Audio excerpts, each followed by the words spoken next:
Quais as abordagens terapêuticas?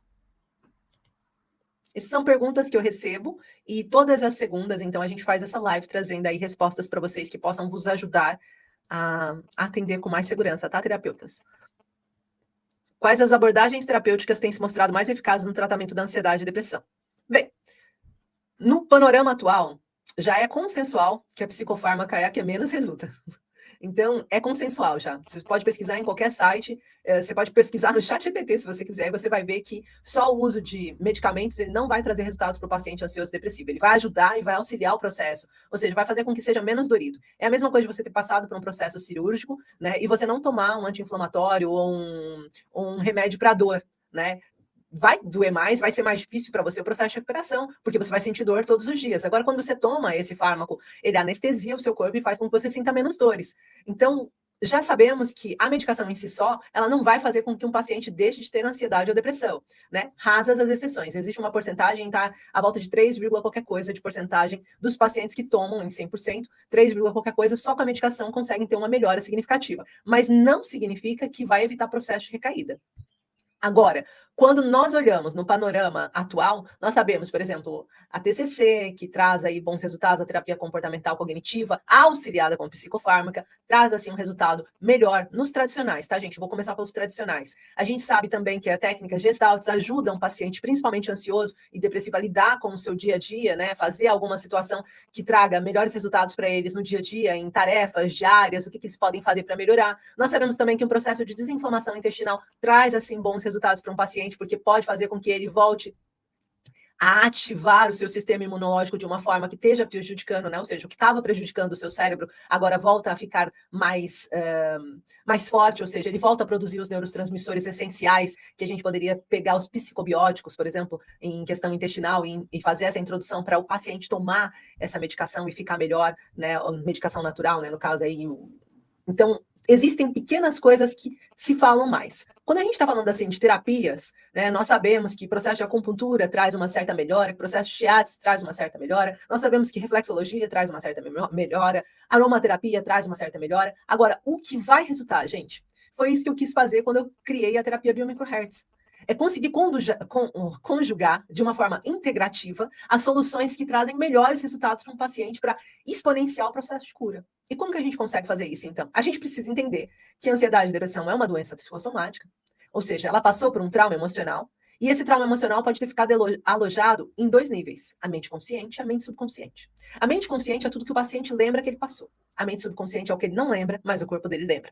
Portanto, se você olhar para isso, dentro do TCC, você consegue fazer com que esse paciente trabalhe o que ele lembra, certo?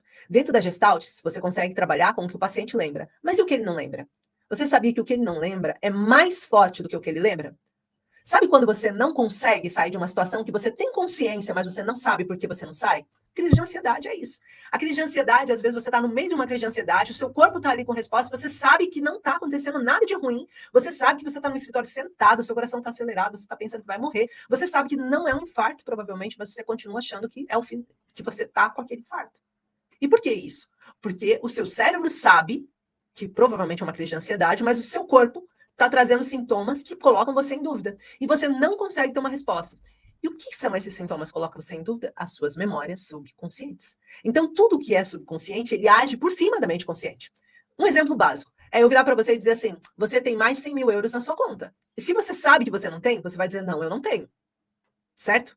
A sua mente subconsciente, ela traz clareza para a sua consciência. Agora, quando a subconsciente age de uma forma mais forte, você não precisa ter consciência daquilo para ela agir. Exemplo disso é quando a gente não consegue lembrar uma música, quando não consegue lembrar uma canção, quando não consegue lembrar alguma fala, e de repente aquilo aparece para você. Exemplo, né? Alecrim, alecrim, aos olhos por causa de ti choram os meus olhos. Aí me traz um monte de referência. Essas memórias são subconscientes. Você não estava lembrando que tinha, mas a partir do momento em que você abriu uma âncora de imagem, você lembrou.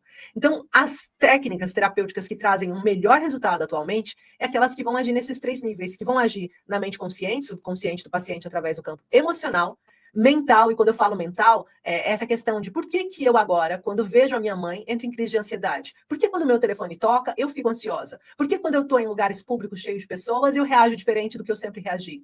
Isso é minha memória subconsciente trazendo coisas para mim. E, por último, e não menos importante, o meu campo físico. O meu corpo físico tem novos sintomas. O meu corpo físico está passando por novos processos. O meu corpo físico, nesse momento, está com outras doenças associadas, sintomas físicos. E talvez eu precise olhar para a minha microbiota intestinal para voltar a produzir os neurotransmissores que antes eu produzia. Então, a terapia biomicrohertz, ela olha para essas três ao mesmo tempo, para que consiga trazer melhoras para o paciente de uma única vez. Seja com auxílio de fitoterápico, seja com auxílio de atividades, seja com auxílio de reprogramação ou de modulação neuroplástica noturna, que são as técnicas que nós usamos para fazer com que esse paciente possa ficar melhor no seu quadro clínico, tá bom? Acho que está fazendo sentido para vocês? Vão colocando nos comentários se faz sentido, por favor. Bem, a quinta e última pergunta é como que eu mantenho-me atualizado e evito o esgotamento profissional ao lidar com casos de ansiedade e depressão. Inclusive, essa pergunta eu recebi no Instagram outro dia. Gi, como que eu consigo me manter atualizado e evitar o esgotamento profissional lidando com casos ansiosos e depressivos? Por quê, gente? Porque a gente precisa lembrar que os casos ansiosos e depressivos, a gente está falando de traumas emocionais. Então, muitas vezes a gente está falando de pacientes que passaram por situações muito complexas e difíceis. E ouvir aquilo tudo, se você não tiver uma boa blindagem emocional, ela vai te afetar. Ela vai começar a trazer dor para você. E você, às vezes, vai sair dali pensando na vida do paciente, tentando resolver a vida do paciente no seu dia a dia. Quando você tem um paciente só é fácil. Mas quando você começa a ter vários casos e vários quadros que são mais densos, se você não tem essa blindagem emocional que eu estou dizendo, vai começar a te afetar. Vai começar a trazer dor para você. Vai começar a te colocar com insônia. Vai começar a fazer com que você adoeça e perca a sua saúde mental também. Então, o que é importante a gente entender? Atualização que não vá provocar uma fadiga, excesso de informação. Se eu tenho um excesso de informação, isso já vai fazer com que eu tenha uma mente mais cansada. Então, a atualização que eu devo procurar é a atualização que me permite avançar no quadro clínico que eu preciso. Mas não é demasiado ao ponto de eu ter que estar sempre habitolada, estudando tudo que é livre para tentar colocar em prática. Isso vai trazer uma desinformação para você. Informação em excesso é desinformação. Aí você vai ficar com... vai ser infotenimento, como costumam dizer. É tanta informação com entretenimento que você fica perdida ali no que você precisa. Então é importante você pousar os seus pezinhos no chão e perceber o que eu sei e até onde eu levo as pessoas com o que eu sei. E agora, se eu quero levar as pessoas num lugar melhor, então eu preciso desse próximo passo para levar num lugar melhor. Isso falando da informação, da atualização.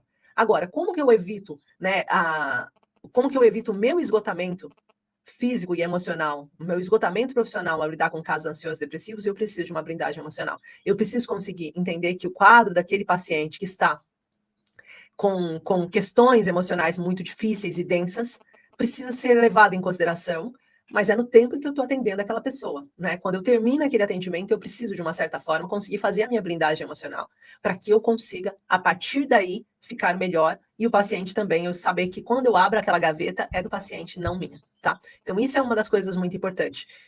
E lidar com casos de ansiedade e depressão, eles são desafiadores quando você não tem uma boa metodologia, que traga para você respostas e que traga para você blindagem, como eu disse, que traga para você ancoragem do que você está falando, certezas, né? Então, eles vão se tornar mais desafiadores se você não tem embasamento. Lembra lá da primeira pergunta que eu respondi? Com um bom embasamento, com uma boa metodologia, você evita a sua fadiga mental também, porque você não vai adoecer, porque você sabe o que fazer e sabe como fazer para atender aquele paciente, tá? Então, isso é muito importante. E você também determinar limites. Quais são os dias da semana que você vai querer atender? Quantos pacientes por dia você vai querer atender? E quanto é o tempo dessa consulta? Coloca isso numa agenda e perceba se está demais para você ou está tranquilo.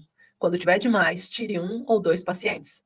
Pelo menos, vá diminuindo até você se sentir bem, tá bom? Então, são algumas coisas aqui que são